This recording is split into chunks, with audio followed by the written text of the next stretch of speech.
In order for us to reimagine learning, how learning happens, we have to be guided by the learners. In the same way, when we think about inclusive workforce practices for faculty and staff, we're seeing the shifting demography coming in, more and more leaders of color, although we still know that even with all these efforts in terms of CEO roles, in boards and organizations, the numbers haven't shifted much. So don't believe the hype.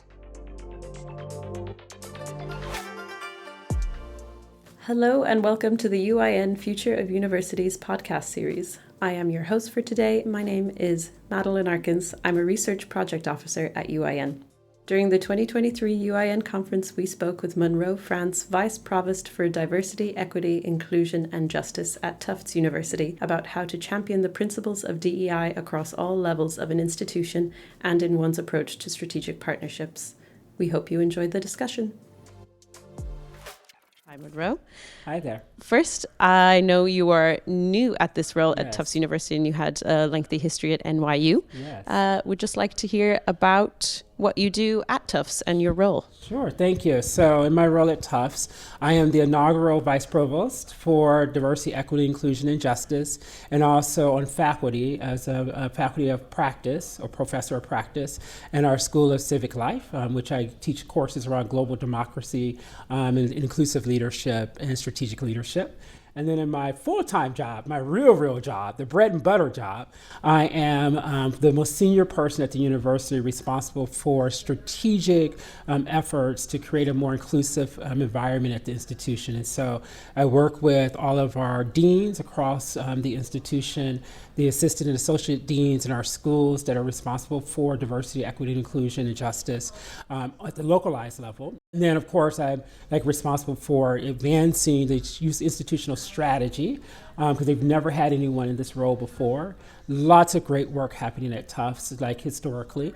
But what I'm helping to do is create an alignment across the work and a shared vision, not sameness, because we still want people to do the work from their specificity, so their discipline or their practice or their field. But what I'm trying to do is create a shared vision to advance the work across the institution. And then from time to time, I have to put out a fire. From time to time, I have to tell people that what you're doing is wrong, get it together. But I don't really like to do that work. I mostly like to be in the space of ideation, purpose, and strategy, and also impact. And so that's where I find the fun in the work, where you can do the most innovation in diversity, equity, inclusion, and justice, because I see it as building possibilities. And so I get to do that all day long, think about possibilities in the world. Nice. Yeah. I wanted to ask, there's so many of these inaugural roles and inaugural yes. offices for Yes. DEI, for Yes. gender equality, inclusion, all coming up in the last, I would even say decade, Yes, where absolutely. these institutions are making this either dollar commitment or time commitment. Leadership buy-in is so often said to be the foundational element to making change in these institutions. And you being a leader in this and also dealing with leaders, what's your perception on leadership buy-in? Absolutely. So when I was at NYU about 6 years ago, I started an inclusive leadership program. And what I did with that program, because again, similar to Tufts in some ways, but much more mature in this space in the work, part of it was that people had been there for a long time doing the work, and it was more centralized than the way that Tufts has had it strategized. So what I have realized was that it's really important to give leaders something concrete to align themselves with. And that has a shared practice that we're all working towards operationalizing. And so when I started this program, this inclusive leadership program, it was mostly for that messy middle, right? So for middle level managers where information can stop, right? So you have the senior leaders up here who are this is a great idea, let's make it happen. And then you have the people who are in the grassroots who are more junior employees or junior staff and faculties, et cetera. And they're like, okay, what is the institution doing? Blah, blah, blah, blah. So there's that, and if the middle, that messy middle doesn't translate from here to here or doesn't sort of advocate up, it is hard to often get senior leaders to move because they don't know what's happening on the ground often. So what I felt like I needed to do was galvanize the middle, help the middle understand where they can make difference. I like the work of Dolly Chu, who's in the Stern School of Business. She talks about that 10% more. And so what I tried to do was to help leaders understand that 10% more. But the good thing that I did not anticipate that happened over time was that the senior leaders did not want to look like they were not supportive of this program. So they also showed up. So many senior leaders, from our executive vice president to many vice presidents across the institution, that took the program as well because they wanted to demonstrate that they were also committed. They were hearing the buzz from their middle leaders. And so then it just cut on like rapid fire. When we did the program in Abu Dhabi multiple times, taught the program. And then was brought in by other institutions to do the program. And so I'm going to do a version of that at Tufts as well, where I can help the senior leaders and middle leaders understand their responsibility for being inclusive, adaptive, growth mindset focused, equity mindset leaders, right? And so, and from a shared approach and shared language and shared strategy. And the last thing I would say about this, what it also does is when you put something out like this in the atmosphere and you get some of the senior leaders to show up like in interviews or to, like, as in Abu Dhabi, the vice chancellor, she came and, blessed the program. It creates an ecosystem of accountability because we're all putting these phrases out there. And what I'm trying to do is from all levels, help people to see, okay, we have to have a collective sense of responsibility and accountability.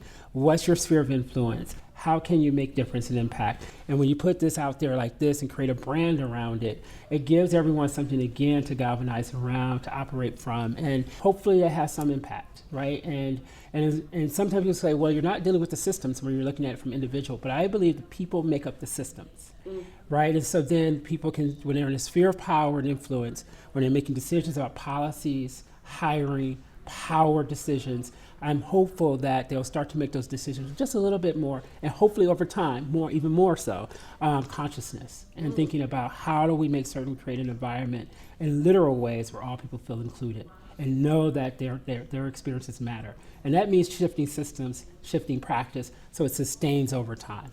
Yeah. Great answer. Yeah, thank you. So a lot of your role or previous role even consisted a lot about strategic partnerships for the university. Yes. I wondered, how do you bring the principles of DEI into your approach to partnerships? As you may know, yesterday I did a session on creating strategic partnerships for innovation. And what the foundation for me in that session was around an equity mindset, right? And so, because so often there are imbalances in partnerships that, you either have big institutions who partner with smaller institutions or organizations because it makes them look good, right? And so it's about this helping or this power over, right? And so, and I'm a structuralist. I like structures, but I don't like structures on top of me.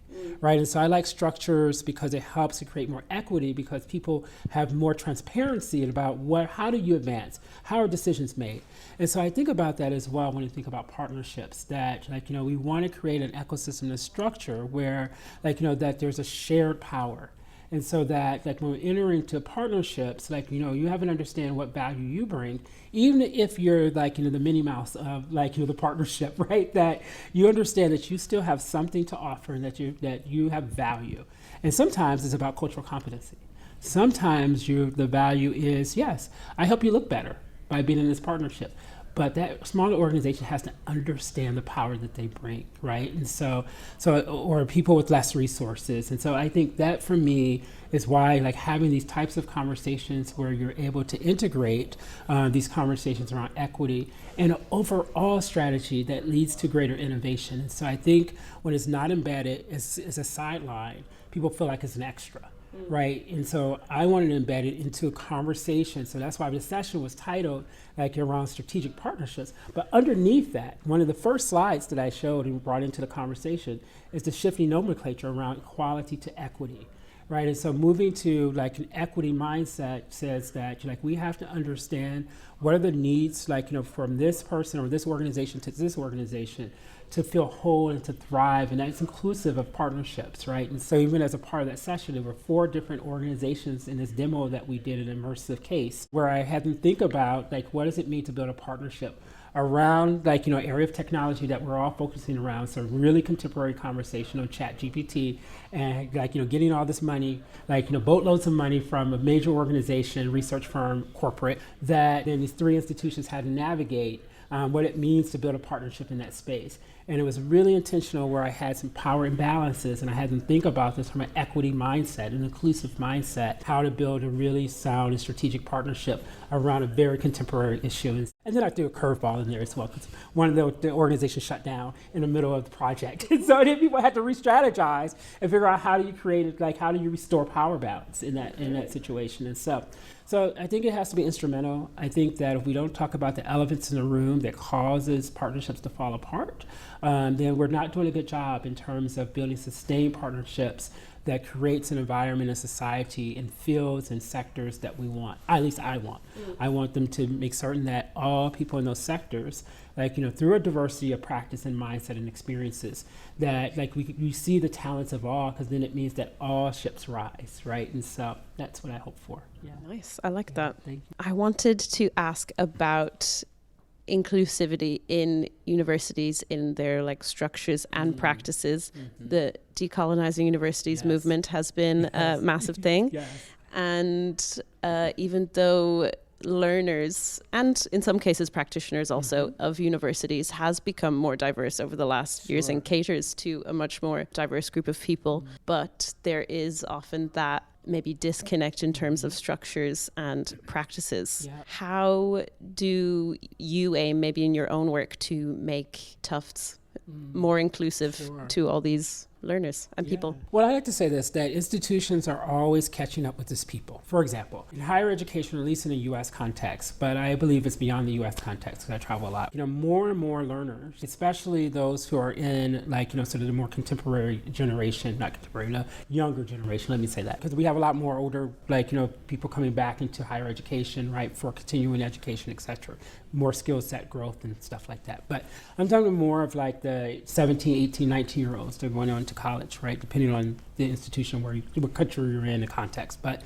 that they're coming in more talking about their disabilities in ways that are much more visible than ever before. The stigma is diminishing in that population, where and especially in racially minoritized populations, at least again in the U.S., but places like Canada and in the U.K. as well, I'm seeing it. And what that does is it's disrupting our normative practices in higher education, so much so that we're having to put in public, in popular discourse, conversations around disability in real concrete ways. And so for me, that is a real serious justice conversation, because in order for us to reimagine learning, how learning happens, we have to be guided by the learners, right? And so in the same way, when we think about inclusive workforce practices for faculty and staff, we're seeing the shifting demography coming in, more and more leaders of color, although we still know that even with all these efforts in terms of CEO roles, in boards and organizations, the numbers haven't shifted much. So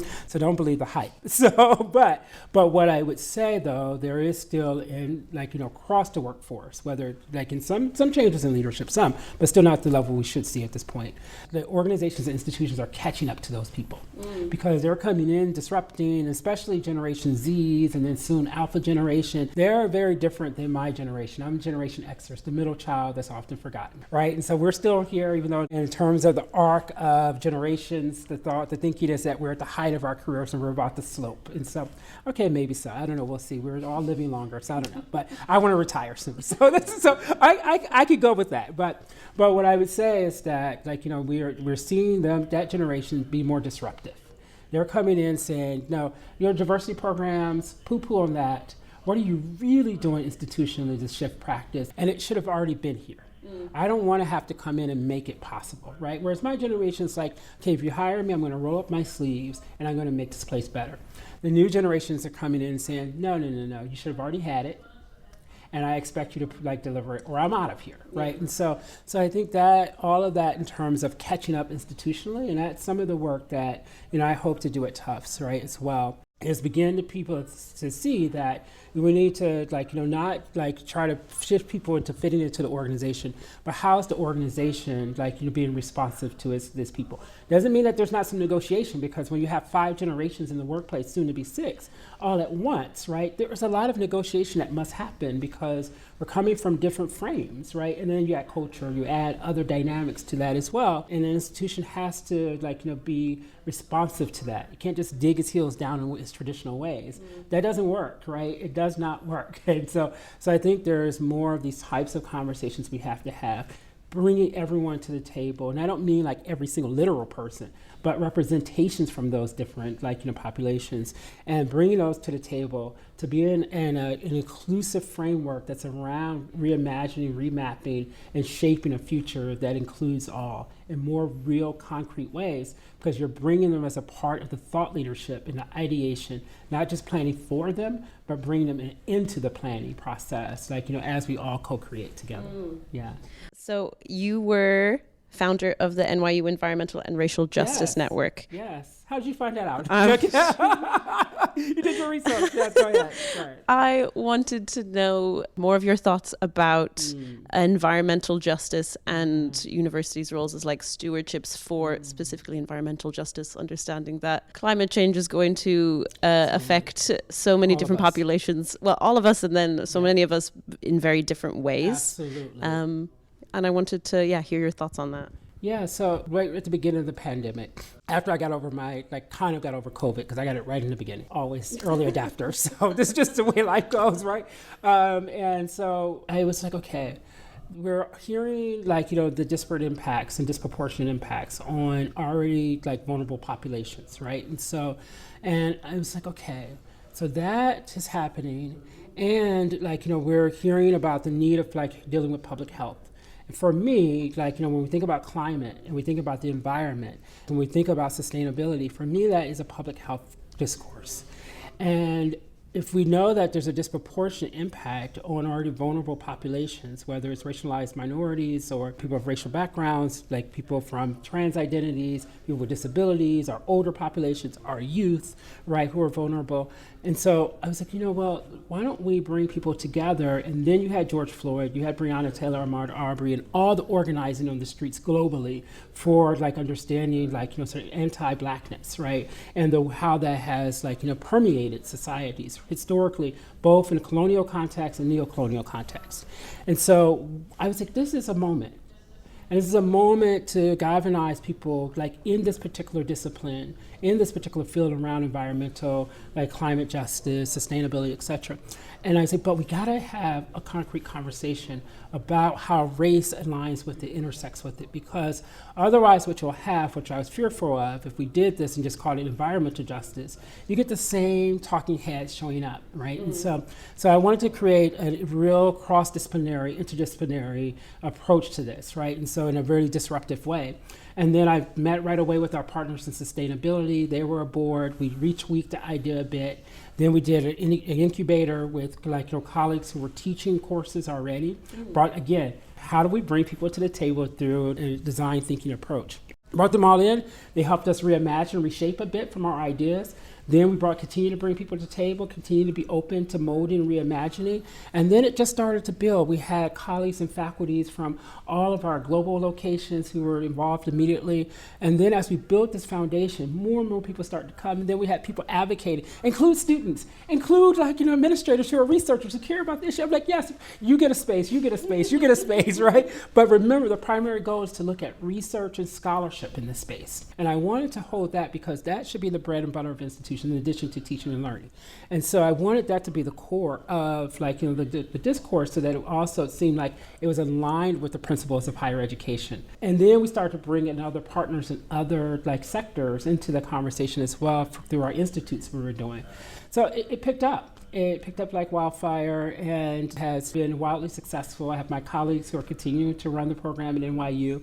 I will do a version of that program at Tufts, right? Because it was my brainchild, and then working in partnership with many others. You never do a thing alone, just never a solo act, really. And now I'm hoping to replicate something like that at Tufts as well. And I think there's an appetite for that. So very excited about it. We'll see where it goes. And I would say my last thought around that as a strategic goal was to create more resources as well. Because again, that intersection of public health environmental climate justice, and then looking at racial justice. I think there's lots of possibilities for funding in that space to support really provocative and innovative projects. And so that's what I want to build towards, and that was starting to happen at NYU.